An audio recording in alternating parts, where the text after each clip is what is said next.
Assalamualaikum warahmatullahi wabarakatuh. Alhamdulillahirabbil alamin. Rabbi shrahli sadri wa yassir li amri wahlul 'uqdatam min lisani yafqahu qawli.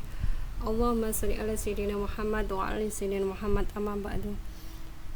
Yang terhormat Bapak dan Ibu panitia webinar Ayo Menulis Cabang Dinas Kabupaten Nganjuk, teman-teman seperjuangan, Bapak dan Ibu guru peserta webinar Ayo Menulis 2020 yang dirahmati Allah SWT. Pertama-tama saya akan memperkenalkan diri saya. Nama saya Bu Jenny Rindarsih Satriawan, mengajar di SMA Negeri 1 Nganjuk. Sebelumnya saya mengemban amanah sebagai DPK di SMA Muhammadiyah 1 Nganjuk. Jadi GTT dan DPK di Muhammadiyah selama 25 tahun. Mengawali menulis sejak SMA lewat buku menulis di buku harian, dan insya Allah sejak tahun 2019 memiliki niat untuk menulis kembali, dan alhamdulillah menghasilkan 3 karya buku antologi. Karya yang tergabung dalam tim ILC Lamongan dan tim kelas menulis Aliniaku sampai saat ini. Dan menyusul buku antologi puisi haiku masih dalam proses cetak. Sementara ini juga mengikuti kelas karya tim Aliniaku untuk membuat buku solo. Saya bersyukur ternyata lebih awal mendapatkan kesempatan tergabung dalam grup Ayo Menulis Cabang Dinas Kabupaten Nganjuk. Moto saya selalu semangat menjemput impian menjadi seorang penulis hebat, insya Allah.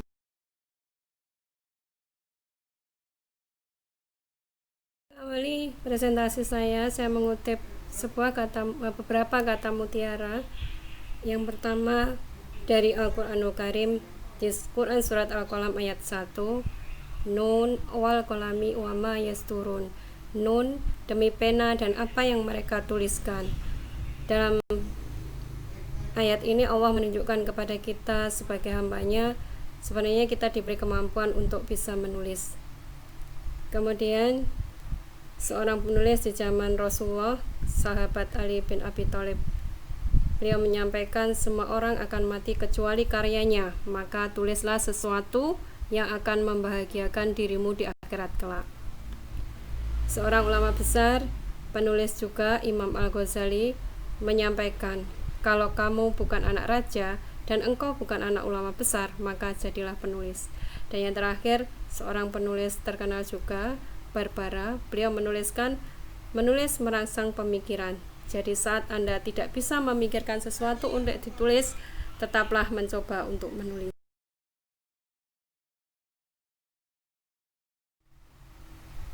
Di awal buku yang saya tulis, saya mengambil tema tentang suka duka pengabdian sebagai guru DPK. Judul yang saya ambil adalah Pelangi Pengabdianku. Mengapa pelangi? Karena saya menganggap bahwa pengabdian itu penuh warna dan indah untuk dijalani sebagai wujud syukur kita akan amanah kita yang mulia. Ada 10 kerangka yang saya tuliskan. Yang pertama, awal pengabdian. Yang kedua, belajar adaptasi di lingkungan yang baru. Yang ketiga, amanah yang dirindukan. Yang keempat, siap menerima risiko. Yang kelima, teman seperjuangan. Yang keenam, muridku anakku. Yang ketujuh, masalahku amalku. Yang kedelapan, impian yang nyata. Yang kesembilan, warna-warni kisah pengabdian. Dan yang ke-10 adalah semua indah pada waktunya. Latar belakang dari pemilihan tema, mengapa saya mengambil tema guru DPK. Yang pertama, lebih senang menulis pada kisah sendiri atau pengalaman sendiri. Jadi lebih mudah menuliskannya kalau mengalami sendiri. Kemudian yang kedua, profesi guru adalah profesi mulia, apalagi guru-guru DPK yang berjuang di sekolah swasta, sehingga menginspirasi kita sebagai guru DPK untuk terus belajar. Dan yang ketiga, seni menikmati cerita kehidupan. Dengan kita menulis, maka kita akan menikmati bagaimana cerita kehidupan itu sendiri, apalagi yang kita alami. Menjadi inspirator dalam kebaikan. Jadi tulisan kita niatkan untuk menginspirasi orang lain tentang apa yang kita sampaikan. Yang berikutnya adalah indahnya hidup dengan selalu bersyukur atas semua karunia, bersyukur dalam amanah apapun. Dan yang terakhir adalah perjuangan para guru DPK dalam mengemban tugas mulianya sungguh tidak ternilai dengan apapun, pengorbanan, keikhlasan, dan tantangan yang dihadapi. Sedikit ringkasan tulisan yang akan saya susun itu lebih menceritakan kisah pribadi sendiri ya, saya sebagai penulis, karena begitu banyak kisah unik dan penuh tantangan yang saya hadapi selama 25 tahun mengabdi sebagai guru honorer dan DPK. Semua menjadi inspirasi yang luar biasa, sehingga tulisan ini hadir dengan nuansa dan cita rasa istimewa. Dengan tulisan ini saya berharap bisa menjadi kumpulan kisah yang bisa diambil sebagai solusi dalam menghadapi berbagai kendala dan permasalahan yang dihadapi seorang guru dalam menjalani peran dan tugas mulianya. Semoga bermanfaat dan berikan sedikit sumbangsih dalam sebagian besar menceritakan pengalaman pengabdian. Mengemban amanah sebagai guru DPK bagi saya sungguh karunia yang luar biasa. Bagaimana tidak, kita harus dihadapkan pada realita tentang sekolah tempat kita mengabdi. Sebuah sekolah swasta yang tentunya secara input sebagian besar anak-anak didik kita adalah anak-anak yang tidak diterima di sekolah negeri. Tentu saja SDM-nya dapat dipastikan berasal dari berbagai latar belakang dan sangat jelas secara kemampuan akademik kategori menengah ke bawah. Kalau toh ada yang kemampuan atas itu tidak sampai mencapai 20%. Ini adalah sebuah perjuangan guru DPK bagaimana dengan SDM yang luar biasa ini juga menjadikan anak-anak luar biasa pula. Sangat terasa juga ketika di sekolah kami pernah beberapa tahun menerima siswa dari latar belakang berkebutuhan khusus karena permintaan orang tua yang ingin anak mereka bisa berada di lingkungan anak-anak normal. Subhanallah, ini perjuangan yang juga luar biasa. Belum lagi ketika kita para guru DPK harus berusaha mencari jam tambahan ketika beban mengajar 24 jam. Kita harus mencari tambahan jam di luar ya. Karena realita yang ada di lapangan dengan beban mengajar 24 jam, sekolah negeri membuka rombel baru, lalu kami para DPK hanya pasrah menerima nasib, menerima takdir. Seiring dengan itu, input sekolah pun menurun. Jumlah siswa yang kita terima ada di sekolah kita tuh menurun drastis. Otomatis kami para DPK yang jumlahnya lumayan di sekolah kami, hampir 16 orang, sebagian mengalami kekurangan jam mengajar sehingga kita harus mencari keluar, dan itu pun kalau nasib kami baik kami bisa diterima atau mendapat tempat ya.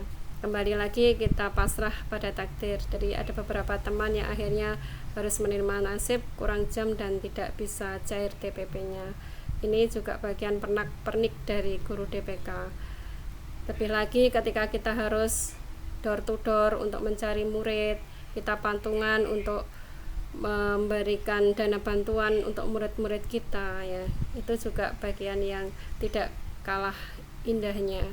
Ya, ini hanya sedikit gambaran dari suka duka kami sebagai guru DPK yang ini menjadi inspirasi bagi saya, kemudian ingin menuliskannya, mengkisahkannya dalam buku ini. Semoga bermanfaat dan menjadi inspirasi. Sebagai penutup, saya mengutip dari tulisan guru menulis saya di kelas aliniaku, Bapak Cahyadi Karyawan. Salah satu cara untuk mengoptimalkan semua waktu dalam hidup Anda adalah dengan menulis. Jika Anda telah menjadi penulis produktif, maka di semua tempat dan di semua waktu Anda bisa menulis dan menghabiskan karya tulis menghasilkan karya tulis yang menginspirasi orang lain. Akhir kata, saya sedikit menuliskan. Menulis adalah saat suara hati kita tertuang dalam kata yang berpadu menjadi rangkaian cerita. Menulis ibarat bernafas, setiap detik waktu adalah energi baru yang tertuang lewat goresan pena. Wassalamualaikum warahmatullahi wabarakatuh. Salam literasi. Nganjuk 12 Agustus 2020. Terima kasih saya ucapkan kepada Bapak dan Ibu pembimbing di webinar Ayo Menulis. Semoga ilmu yang Bapak Ibu berikan kepada kami menjadi tabungan amal soleh yang penuh berkah. Matur nuwun.